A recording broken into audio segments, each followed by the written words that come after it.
matatandaan nyo, sabi ko nga po sa inyo mga kababayan, darating yung time na etong si Harry Roque ay matuturuan po talaga ng leksyon. Ngayon mga kababayan, kahapon ata lumabas yung arrest warrant nitong si Harry Roque about po dun sa qualified human trafficking. Pakitama na lamang po ko kung ako po ay mali.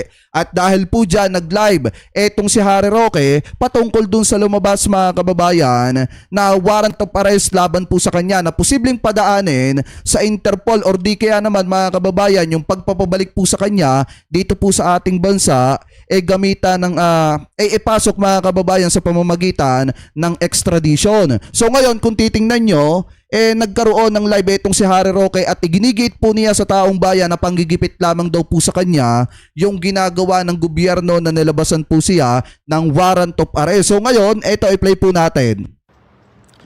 Magandang araw po sa inyong lahat, no? Eto, masakit to mga kababayan na sa part ni Harry Roque kasi mismong kakampi po niya ang talagang atat na matiklo etong si Harry Roque sa lalo't madaling panahon. Naman ko po na ako po daw ay naisyuhan na ng warrant of arrest para dun sa non-bailable human trafficking.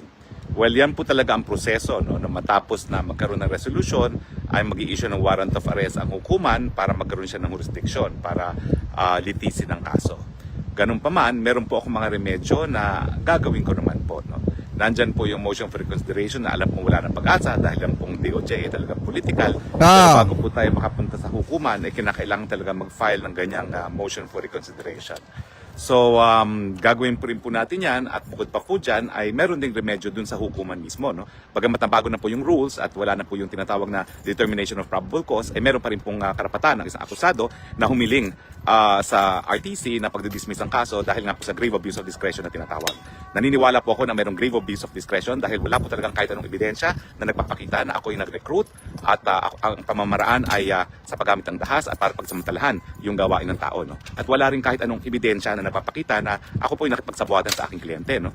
Ang aking tanging aksyon na... Ang problema kasi mga kababayan kay Harry Roque, mismong umamin siya na kliyente niya etong si Cassandra Ong or Cassandra Leong na kung saan mga kababayan ay may kaugnayan dun sa isang Pogo Hub na nasabat dyan po sa may Porac, Pampanga. Tapos ang pinakamasakla pa dyan mga kababayan yung kanyang poging stop ay nakaiwan ng mga ebidensya, mga dokumento doon po mga kababayan sa mismong Pogo Hub na nasabat dyan sa may Porac, Pampanga. Kaya nga kung matatandaan nyo mga kababayan, di ba nung 2024 naging mainit na usapin po ito yung patungkol sa poging stop ni Harry Roque na nakaiwan ng resibo ng mga bank account dun po sa may mismong Pogo Hub dyan po sa may Porac, Pampanga na talagang nauugnay dito po kay Harry Roque. Kaya nga nag-viral yung poging stop. Kasi nga mga kababayan, yun po ay sustentado mismo di umano ni Harry Roque. At yan po mga kababayan yung isa sa mga matitibay na ebidensya na talagang makakapagturo na may ugnayan itong si Harry Roque dun po sa mismong Pogo Hub, dyan po sa may Porac, Pampanga. At gaya nga ng sabi ni Panelo, mismong si Roque na ang umami na kliyente niya itong si Cassandra Leong. Sinasamahan niya ito na sa PAGCOR na ayusin yung mismong mga lisensya ng Pogo Hub na natiklo mga kababayan dyan sa may Porac. Ano po ngayon ipagpatuloy pa natin? Naging basihan ng pagsampa ng kaso sa akin ay yung pag-follow up ko daw doon sa lisensya ng Lucky South 99 na request sa akin ng aking kliyente na si Cassandra Ong. Naniniwala po ako na delikado itong ganitong desisyon dahil wala na pong abogado na talagang magsisiguro na kanilang mga kliyente ay sang-ayon lahat ng ginagawa nila sa batas. No? Dahil ang ating pagpa-follow up lang naman po ay para masigurado nga po na legal ang operasyon ng umuupa doon sa pag-aari ng aking kliyente na si Whirlwind Corporation. Dahil kung yan po ay illegal, pati po yung aking kliyente ay madadawit nga sa mga illegal na gawain. Hindi po yan kriminal, gawaing abogado po yan. So naniniwala po ako na itong kasong ito talaga ay pagigipit sa akin dahil sa aking political na paninindigan, dahil sa aking walang tinag na pagsusuporta sa mga Duterte at naniniwala po ako na ginagamit niya ang mga Duterte, sinasabi niya political persecution yung ginagawa po sa kanya, panggigipit. Kaya siya ginigipit mga kababayan ay dahil ipinagtatanggol niya at dinedepensahan niya ang mga Duterte. Mamaya pakinggan natin yung sasabihin ng kampo ng mga Duterte. Na ito'y dahilan para magpalakas pa dito sa aking aplikasyon sa asylum dito po sa bansang Netherlands. So ako po uulitin ko, gagawin ko po ang lahat ng remedyo sang-ayon po sa ating batas para mapawalang bisa itong impormasyon labang sa akin for qualified trafficking. At inuulit ko po wala po akong kahit sinong recruit at wala akong kahit anong ebidensyong sabuatan at ang tanging dinidiin nila laban sa akin ay yung pagiging abogado ko, pagpa-follow up. Umuwi ka na kasi at harapin mo na yung kaso mo. Umuwi ka na at harapin mo yung kaso mo. Di ba kayo yung nagsasabi, especially yung mga taga-suporta ni Digong na magaling na abogado, etong si Harry Roque at expert pa nga ito. Kung magaling na abogado ito, kayang-kaya niyang makahanap ng kasing galing niyang abogado na possible na magdi-defend at magtatanggol po sa kanya para mapawalang sala siya sa mga kaso na isinampa po laban sa kanya. Ang nakakapagtaka dito, bakit puro daldalang etong si Harry Roque at ayaw niyang harapin yung kanya mga pananagutan dito po sa ating bansa? Bakit mukhang natatakot siya na umuwi ng Pilipinas para harapin yung mga kasong isinampa po sa kanya kung wala itong basis at walang katotohanan at walang matibay na ebidensya ang prosecution para labsan siya ng warrant of arrest, mga kababayan, at iba to sa kanya etong mga kasong ito. Nakakapagtaka, kinakatakutan ni Harry Roque yung mga kasong isinampa sa kanya at puro daldala lamang po siya sa The Hague, Netherlands at hindi niya kayang harapin etong mga kasong isinampa sa kanya. Di ba kahit kayo, mga kababayan, mapapaisip, lagi niyang sinasabi sa mga taga-suporta niya, walang ebidensya, walang basis, pero ayaw naman po niyang harapin. Di ba ipagpatuloy pa natin? Pagsisiguro ng operasyon ng umuupa sa kumpanyang aking kliyente ay legal. Sa akin po, hindi po yan kasalanan. Yan po yung obligasyong obligat. Hindi po yan na ginawa ng isang abogado para kay ka pa magkakaroon ng abogado. Ang gusto mo nga is kukuha ka ng abogado para legal ang lahat ng mga hakbang na gagawin ng mga kliyente. So wag po kayong mag-alala, napakadami pa pong remedyo na ating gagawin at samantala po ay talaga naman pong habang nakatingpin na aking petition for asylum, hindi po sila magtatagumpay na ako po ay i-extradite public ng Pilipinas dahil sa ayon po dun sa tinatawag na right to non-refoulement sa ilalim ng international law, hindi po ako po pwedeng ma-deport back sa Pilipinas hanggang hindi matapos yung desisyon ng bansang Netherlands kung ako nga po ay bibigyan ng asylum o hindi. At mahirap kasi dyan, mga kababayan, pakitama na lamang po ko kung ako po ay mali. Kapag ka in-extradite siya papunta dito sa ating bansa, possible na baka maapektuhan, mga kababayan, yung kanyang asylum. Alam naman po natin, mga kababayan, na yung kanyang ina-apply na asylum at minimithi po niya hanggang ngayon ay nakapending pa rin. So ngayon, kapag ka nalaman ng bansang Netherlands or ng The Hague, Netherlands, mga kababayan, na mayroon pong matinding kaso, etong si Harry Roque dito po sa ating bansa, possible na tamaan at maapektuhan ng matindi eto pong asylum nitong si Harry Roque, mga kababayan. Yan yung iniingatan especially ni Harry Roque din. Kaya ayaw niyang harapin, mga kababayan, yung mga kasong ibinabato sa kanya dito po sa ating bansa at kung bakit ang dami niyang sinasabi na puro inililihis po niya yung totoong usapin sa mga walang kakwenta-kwentang usapin. Ibig sabihin, mga kababayan, pilit niyang ipinamumuka sa taong bayan na walang basihan yung isinampa sa kanya na demanda at walang basihan yung warrant of arrest na inilabas po laban sa kanya. Yun lagi ang itinatanim niya sa utak ng mga DD-shit. Paniwalang paniwala naman yung mga taga-suporta ni Digong, pwera na lang kay Panelo na etong si Harry Roque ay inosente talaga. Si Panelo nga hindi naniniwala. Ang nakakapagtaka dito, bakit yung mga taga-suporta ni Digong na iba paniwalang paniwala sa mga sinasabi nitong si Harry Roque kahit hindi naman talaga kapani-paniwala. Kaya po siya nalabasan ng warrant of arrest dito sa ating bansa kasi matibay yung nakitang ebidensya, mga kababayan, ng prosecution. Kaya po siya nabigyan ng warrant of arrest. Ang problema, inililihis ni Harry Roque yung totoong usapin kung bakit siya nalabsan ng warrant of arrest dito po sa ating bansa. Ano po ngayon ipagpatuloy pa natin? Niwala po ako na ang pagsampa ng non-bailable case sa dahilan na ako daw po ay nag-follow up ng isang lisensya sa isang pogo na dati-rate ay legal, ay hindi para magkaroon ng isang non-bailable charge. So maraming salamat po sa inyong patuloy na suporta at makakaasa po kayo, wala po tayong tinatakasan, pati po yung pagsampa ng ating asylum, sang-ayon po yan sa karapatang pantao. Maraming salamat po. Ayan di ba yan yung sabi ni Harry Roque, mga kababayan. Pinopolitika lamang po siya, political persecution yung ginagawa sa kanya, kaya lumabas na yung arrest warrant laban po sa kanya. So ngayon pakinggan po natin naman ang sabi ni Panelo about po dun sa paglabas nga ng arrest warrant or ng warrant of arrest laban po dito kay Harry Roque. So ngayon i-play po natin ito, nakita nating balita galing po dito sa News 5 na kung saan sabi po dito, ayon kay Panelo, Roque hindi biktima ng political persecution. Ayan mismong kaalyado na po nila kaalyado ng mga Duterte ang nagsasabi na si Harry Roque ay hindi biktima ng political persecution. Ibig sabihin, yung kasong isinampa sa kanya at kung bakit siya nagkaroon ng arrest warrant ay hindi po panggigipit politically. Kung hindi, may pananagutan talaga etong si Harry Roque dito po sa ating bansa. So ngayon, i-play po natin. I just wanted to ask about your colleague, Attorney Harry Roque, who is still in the Netherlands. There is a warrant of arrest out for him for qualified trafficking in persons. And he said that hindi siya mapapauwi hanggang walang desisyon yung kanyang asylum. At ano ba yun? At ano pong should he stay outside the country? Well, kung ako sa kanya, since abogado naman siya at ang demanda sa kanya ay isang crime, bumalik na lang siya at harapin niya. Kung totoo ang sinasabi niya na wala siyang kinalaman, then madaling mapatunayan yan. Kasi in the first place, the burden rests on the prosecution. Kung hindi mapatunayan ng prosecution, sorry na lang. Hindi siya kukondict. I think ang problema niya, it's a heinous crime. Madaling sabi, hindi siya basta palalayain. Ayan mga kababayan, no? Ano yung sabi ni Panelo?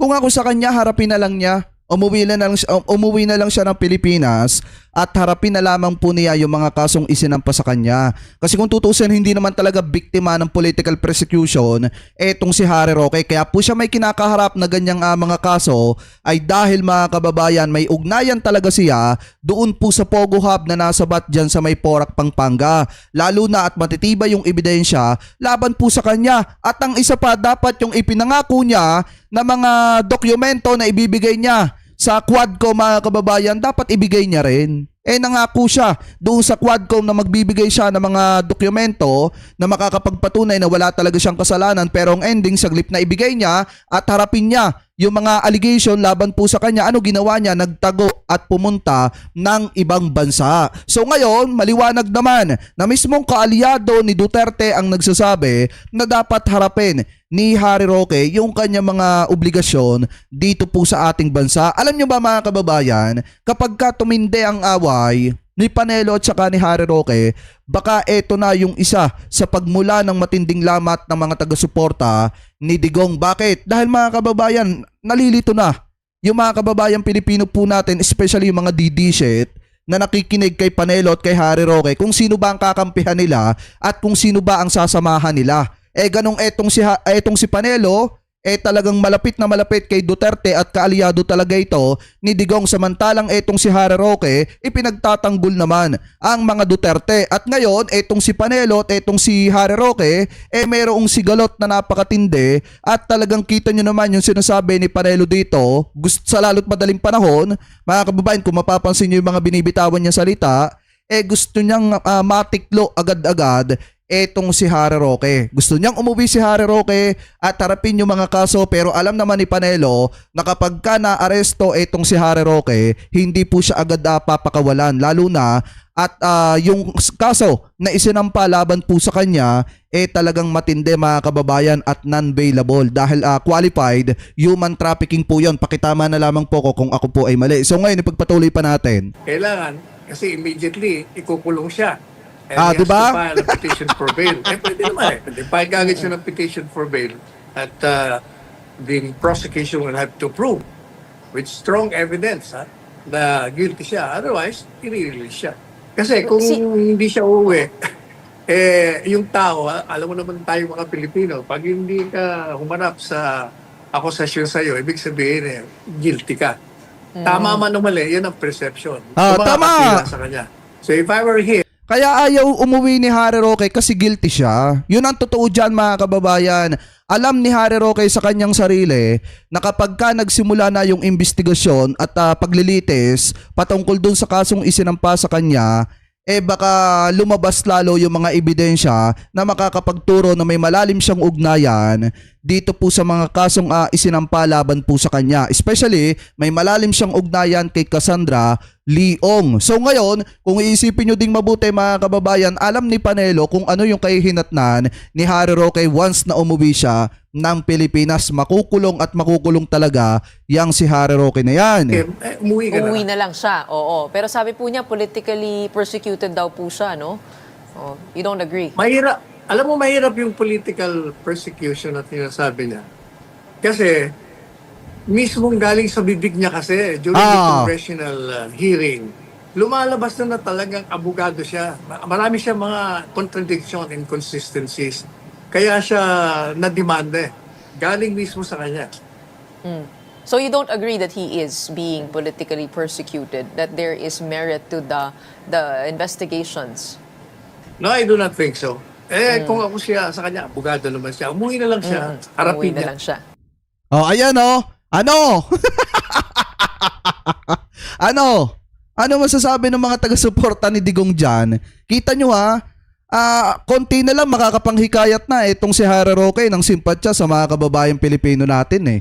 Yung mga undecided, yung walang gaanong alam sa nangyayaring issue dito sa ating bansa patungkol kay Harry Roque, konti na lang makakapanghikayat na sana kasi maiisip ng mga undecided na hinaharas, pinupolitical persecution etong si Harry Roque. So ngayon, paano siya makakapanghikayat kung mismo yung kakampi niya ang nagsasabi na etong si Harry Roque hindi naman talaga pinupolitical persecution. Mismong si Harry Roque na ang nagsasabi at umaamin doon sa Quadcom mga kababayan na abogado talaga siya ni Cassandra Leong. At dahil po dyan, malalim yung ugnayan niya dito po kay Cassandra Leong at yung negosyo ni Cassandra Leong mga kababayan, yung pinamamahalaan niya na Pogo Hub, dyan po sa may Porac, Pampanga at yung paupahan at yung inuupahan ng isang Pogo Hub dyan sa may Porac, Pampanga ay may kinalaman dito kay Harry Roque ng malaki. Dahil nga kliyente ni Harry Roque mga kababayan,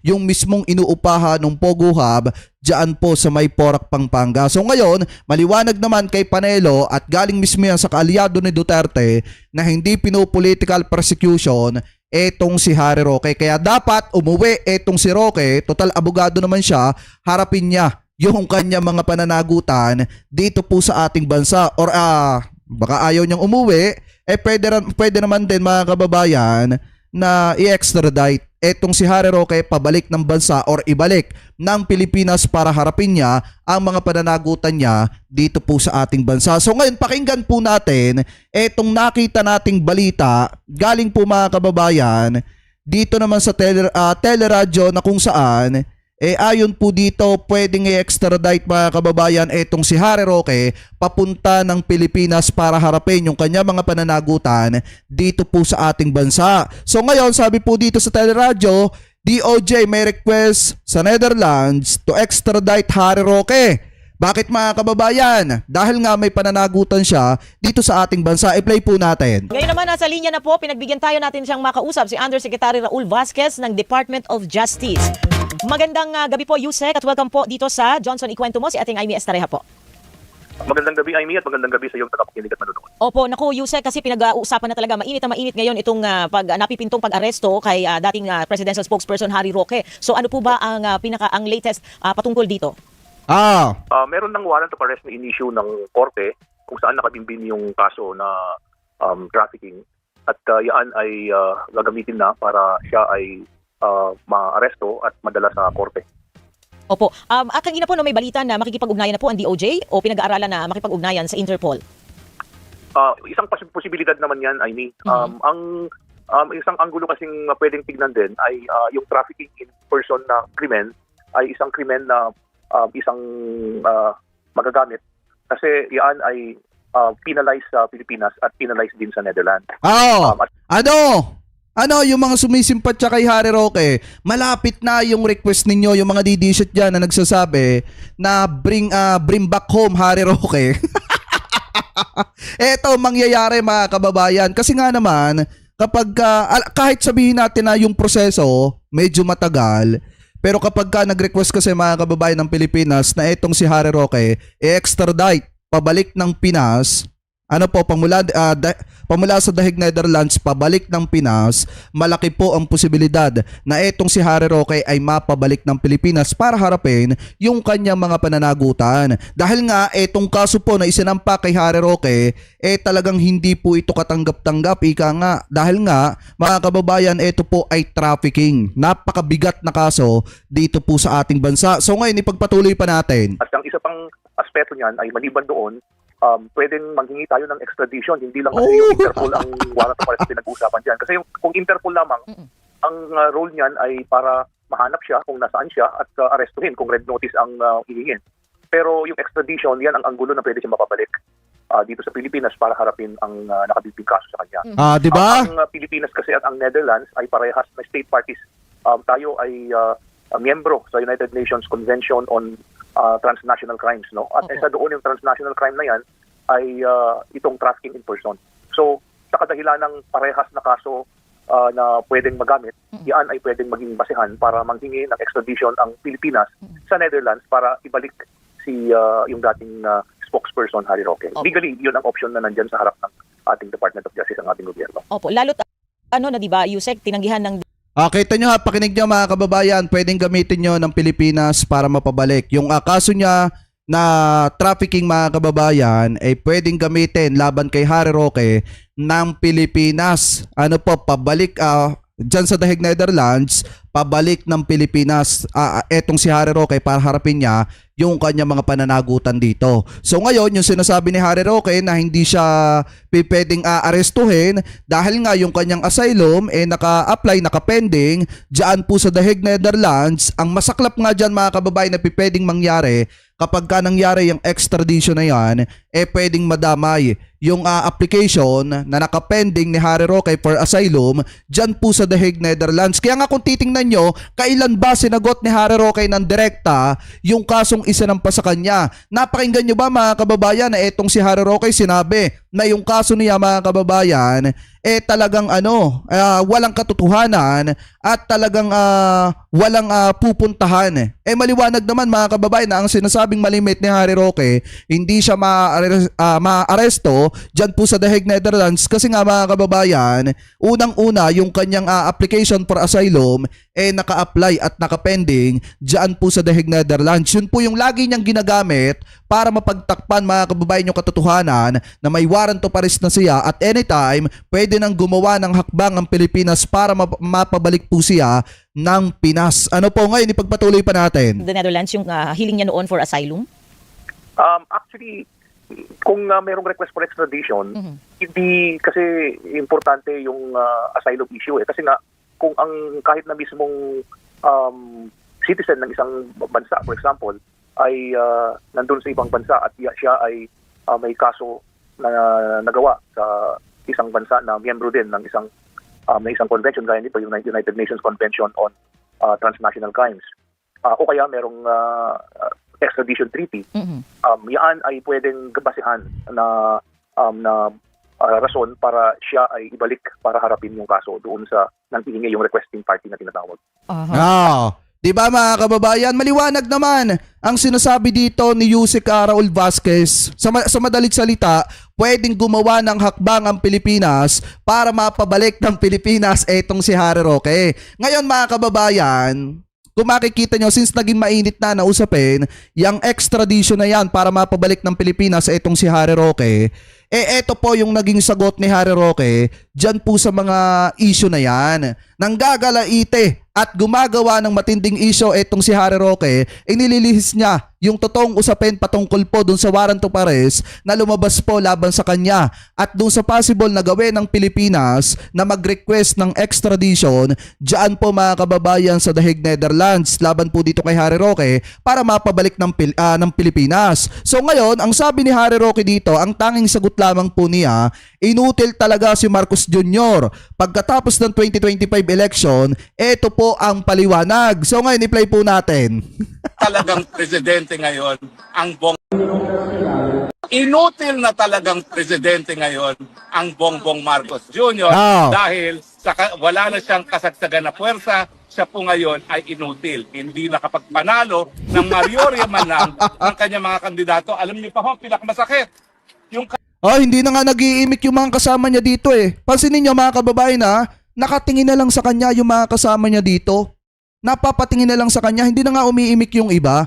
Ibig sabihin, alam na ng mga kasama niya na etong si Harry Roque bukod sa may problema mga kababayan sa pag-iisip at iba na yung sinasabi, hindi niya kayang sagutin at depensahan yung kanyang sarili patungkol po doon sa mga totoong issue na dapat po niyang hinaharap, especially yung arrest warrant na inilabas po laban po sa kanya about do sa trafficking na dapat pong hinaharap niya. Eh ngayon ang ginagawa niya mga kababayan, puro pagbanat at pagbatikos kay PBBM. Eh si PBBM ba mga kababayan na may kagagawan kung bakit siya may kaso na trafficking at kung bakit siya nasampahan ng kasong trafficking? Eh maliwanag naman na walang kinalaman dyan ang presidente.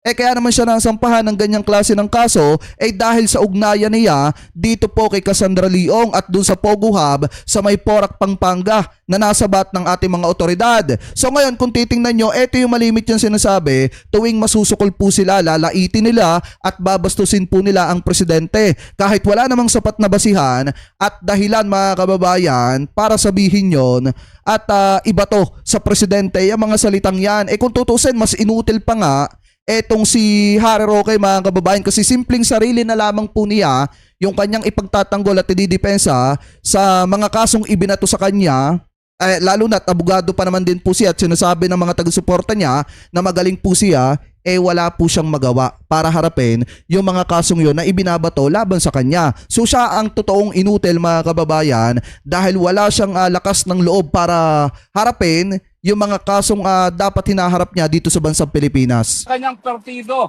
na PFP, Bokya ang nanalo. Walang nanalong PFP. Inutil na talagang presidente ngayon ang Bongbong.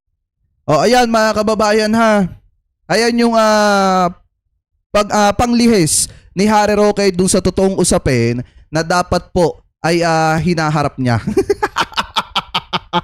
Na dapat po mga kababayan pinagtutuunan niya ng pansin. Kung tutusin nga dapat nag-hire na siya ng mga magagaling na abogado kasi hindi po basta-basta at hindi po biro yung trafficking na kasong haharapin po niya dito po sa ating bansa. Lalo na mga kababayan kapag naibalik na siya ng Pilipinas, talagang mabubulok at mabubulok siya ng napakahabang panahon sa bilangguan, lalo na kung mapapatunayan siya na guilty dito po sa kasong ito. At ang isa pa dyan mga kababayan, kung titingnan nyo din, di ba do sa unang video na tinalakay natin, sinabi ni Bato de la Rosa, singit lamang po natin, na protest vote daw yung nangyari kung bakit nanalo etong si Bongo at ito daw pong si Bato de la Rosa at yung iba pa mga kababayan katulad itong si Marcoleta. Uulitin ko lamang po kung protest vote po yan, di sana nanalo lahat yung Duterte. Kaso ang problema, tatatlo lang yung nakapasok mga kababayan.